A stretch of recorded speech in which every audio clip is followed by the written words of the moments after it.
Welcome back to my channel. I'm Elizabeth. Whether you are new to my channel or you've been watching my videos, a big hello to you. And today I am showing you my 3-step process to meal plan. Now, if you had asked me a few years ago if I would ever make a video about meal planning, I definitely would have said, no way. I loved living by the seat of my pants and taking the day as it came, deciding what to make based on the weather and the star signs and whatever. But in the past couple of years, I have loved meal planning and it has been such a game changer. We waste way less food. There's no more like afternoon, evening texts being like, what do you want for dinner? We just know what's going on. And that in and of itself makes me so happy. So if you're anything like me and you just want a little bit of help in the meal planning department and want it to be as easy and seamless and stress-free as possible so that you can get back to cooking and enjoying the process, then you are going to want to stay tuned for this 3-step process. Really all you need is like a notebook. Your phone also works. I like to write everything down in my agenda, or a notebook works. Any of your favorite cookbooks that you have on hand. This can also just be your favorite blogs that you love to go to. I will list some of my favorite blogs to grab recipes from down in the caption. And that's about it. So let me show you my 3-step process for meal planning.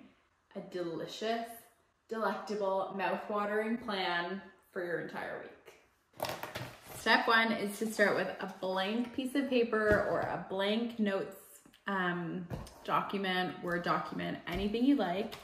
And then I just like to go through all of my cookbooks, or like pick a few cookbooks and see if anything jumps out at you for inspiration.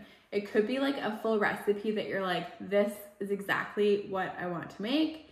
It could also be just like a good idea of something, like a side. But really you just want to pick and choose as many recipes as you want, and then we will refine that list down from there. So for example, these salmon spanakopita sound really good, so I'm just gonna write them on my list.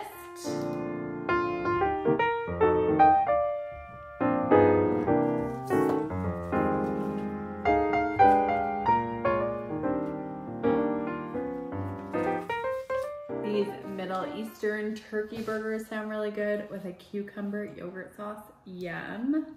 This can also be a list of things that you already like have a recipe in your head, or you already know a recipe for, that you just like make every week, and you can jot those down as well.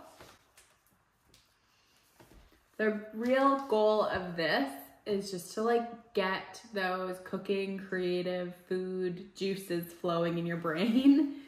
I don't know, I find that sometimes I get like completely stumped about what even sounds good to make. And so this process of just like admiring photos of food and like reading out recipes just is such an inspiration for me, and like gets those juices flowing.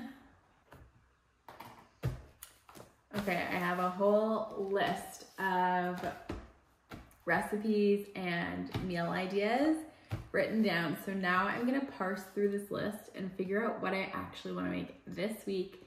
And I like to choose 4 or 5 meals.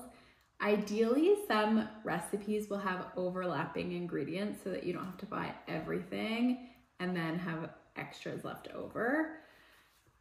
And then the other thing to realize is that your schedule will dictate what you can and can't make every day.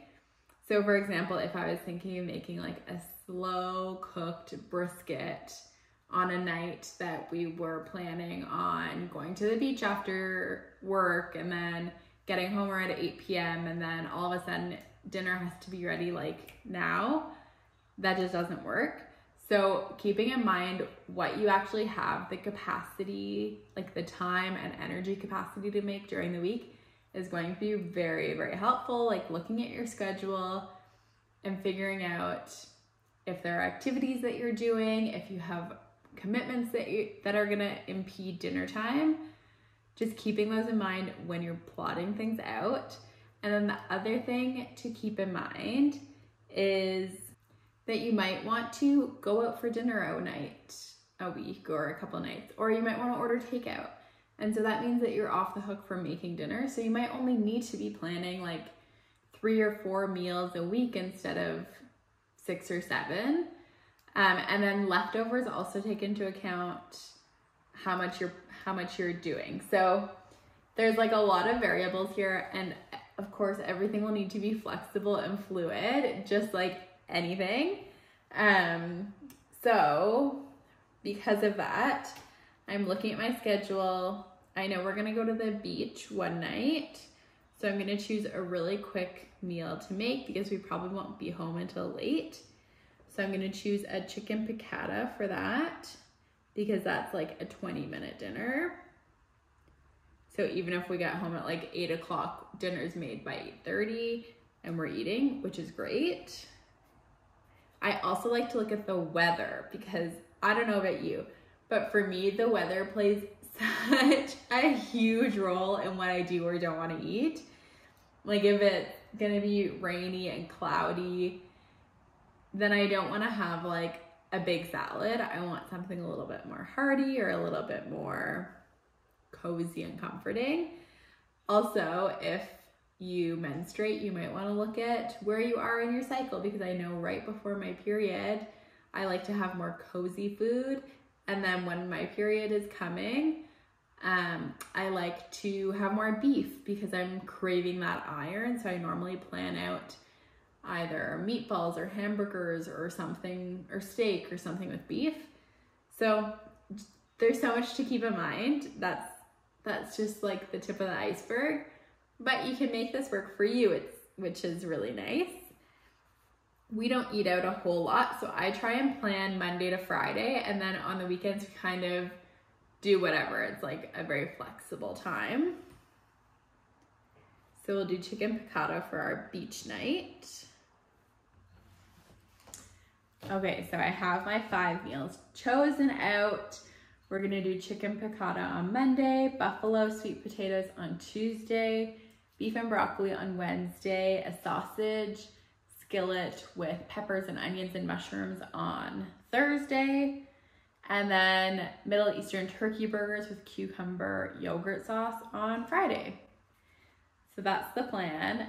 I like to have each day assigned to something. You could also do this as just like collecting the meals that you're gonna make throughout the week and not assign them to days, and then you can go throughout and just like pick and choose which you're gonna make.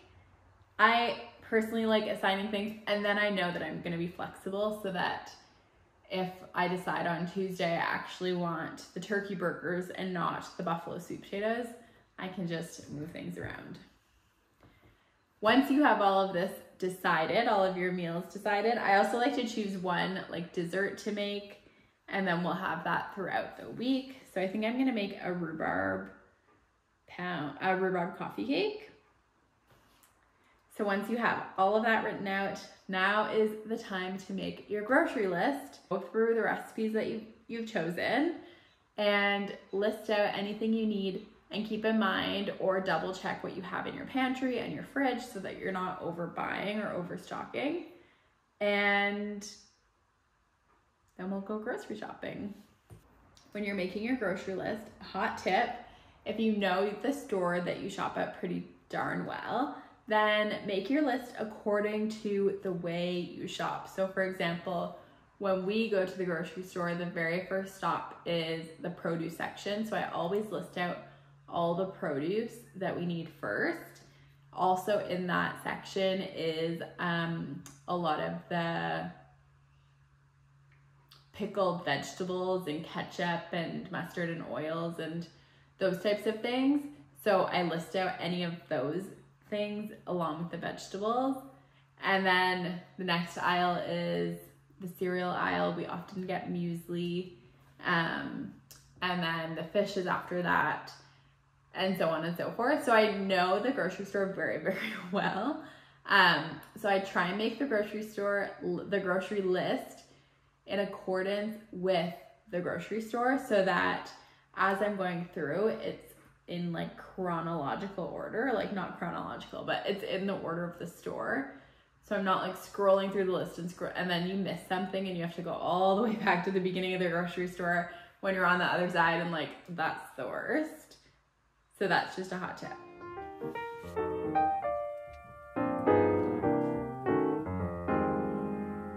Okay, I have my grocery list jotted down, and now you can either take this as a paper copy, you can also do this whole process on your phone, and now we were grocery shopping. We just got back from grocery shopping and going to the market for the whole weekly meal plan, so I thought I would show you what we picked up. So of course we picked up some beautiful fresh flowers from the market, some broccolini, basil, these tiny little eggplant that I'm going to make with the turkey burgers that I'm making. The broccoli, it's for the beef and broccoli. Got some fennel to make a panzanella salad for lunch, jalapeno, and some lovely fresh, local hot pepper flakes, which is so fun. We also stopped at the grocery store and grabbed hummus. This is always a staple. It's perfect for snacks during the week. We got salmon for dinner tonight, and then oat milk, regular unsweetened oat milk and vanilla oat milk. I like this in my matcha lattes. And buttermilk, because I'm gonna make that stuffed sweet potatoes, those buffalo chicken stuffed sweet potatoes, and make a ranch with that. And then we got some bell peppers for that sausage skillet that we're making. Some lemonade because I'm craving like a green tea lemonade situation. Cilantro. I love having cilantro and fresh herbs on hand. Chocolate because like what is life without chocolate? Some organic cheddar cheese. Again, a perfect little afternoon snack. And spinach for that. Chicken piccata with artichokes and capers, and onion again for that sausage skillet, sweet potatoes for the stuffed sweet potatoes, walnuts, the perfect little snack, red onion, and pita chips to go with the hummus. So that is our grocery haul for this week to go with that meal plan. Delish.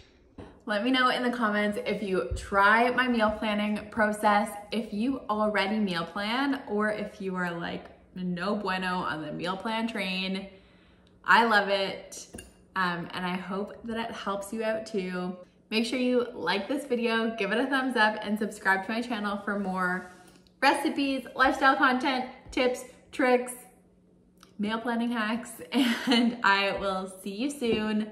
I hope you have the best day. Bye guys.